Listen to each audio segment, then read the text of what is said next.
वानखेड़े में आया चौकों और छक्कों का तूफान। आरसीबी के शेरों ने पलट दिया मुंबई का इतिहास। 13 छक्के 18 चौके रोहित शर्मा के सामने ही आरसीबी ने खड़ा कर दिया रनों का पहाड़।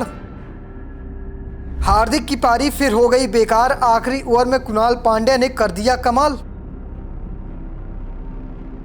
वानखेड़े स्टेडियम में हजारों की तादाद में लोग मौजूद थे और हर कोई यही चाहता था कि इस मुकाबले को मुंबई इंडियंस जीते। हार्दिक पांड्या की कप्तानी वाली ये टीम पिछले कई मुकाबले हार चुकी थी, लेकिन इस बार आरसीबी के शेर कुछ और सोच कर ही आए थे। पिछले 10 साल से वानखेड़े में वो मुकाबला नहीं जीते थे और उसकी भरपाई वो हर हाल में करना चाहते थे। इसलिए शुरुआत विराट कोहली ने दी और उनका साथ हर किसी ने दिया। देवदत्त पडिक्कल रहे हो, रजत पाटीदार या फिर जितेश शर्मा, सबने धूम धड़ाका दिखाया और कह सकते हैं गेंदबाजों ने पूरी बाजी पलट दी। आखिरी ओवर में कुणाल पांड्या पर सारी जिम्मेदारी थी जीत दिलाने की। कुणाल ने बिल्कुल निराश नहीं किया। आरसीबी के फैंस ने तो उन्हें कह सकते हैं स्टार बना दिया इस मुकाबले में। लेकिन मुंबई हारी कैसे? एक वक्त मुंबई का पलड़ा भारी नजर आ रहा था, लेकिन इन सब के बावजूद भी ये टीम ये मुकाबला हार गई। बुमराह भी टीम को जीत नहीं दिला पाए। कह सकते हैं बुमराह को छोड़कर हर किसी का इकोनॉमी रेट गेंदबाजी में 10 के पार रहा। हार्दिक रहे हो, ट्रेंट बोल्ट रहे हो या फिर दीपक चहर, विघ्नेश पुथुर,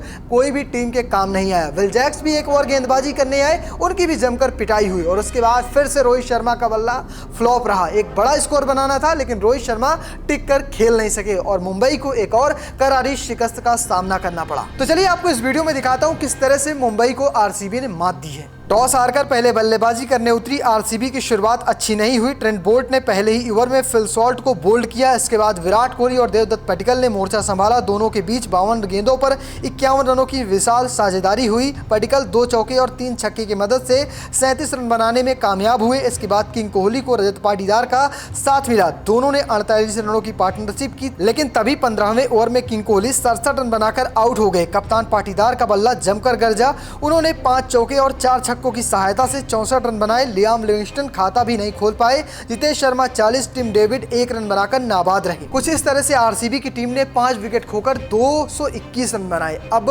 अगर बात करें मुंबई की गेंदबाजी की, तो मैं पहले ही बता चुका हूं सबकी जमकर कुटाई हुई है। बुमराह की कुटाई नहीं हुई तो उन्हें विकेट नहीं मिला है। हार्दिक पांड्या को 2 विकेट मिले, साथ में ट्रेंट बोल्ट को 2 विकेट मिले, वहीं 1 विकेट विघ्नेश पुथुर को मिला। बाकी सारे गेंदबाजों के दोनों हाथ खाली रहे। अब बारी थी रन चेस की। मुंबई के शेर उतरते हैं। होता क्या है चलिए दिखाता हूं। 222 रनों के लक्ष्य का पीछा करने उतरी मुंबई इंडियंस की शुरुआत बिल्कुल खराब हुई। 50 रन से पहले फिर दोनों ओपनर आउट हो गए। रोहित शर्मा ने आज 17 रन बनाए तो रिकर्टन के बल्ले से भी 17 रन ही निकले। इसके बाद विल जैक्स और सूर्या ने पारी को संभाला। दोनों 36 गेंदों पर 41 रनों की साझेदारी की। 18 गेंदों पर जैक्स ने 22 रन बनाकर आउट हो गए। इसके बाद सूर्या भी चलता हो गए। सूर्या ने 26 गेंदों पर 28 रन बनाए। इन दोनों के बाद तिलक और हार्दिक ने पारी को संभाला। यहां से मुंबई को जीत के लिए 24 गेंदों पर 54 रनों की जरूरत थी, लेकिन हार्दिक पांड्या और कह सकते तिलक वर्मा आखिरी वक्त तक टिक नहीं सके, वरना ये मुकाबला मुंबई इंडियंस के कब्जे में होता। अगर बात करें मुंबई की पारी की, तो हार्दिक पांड्या ने लगभग 300 या कहें 250 के स्ट्राइक रेट से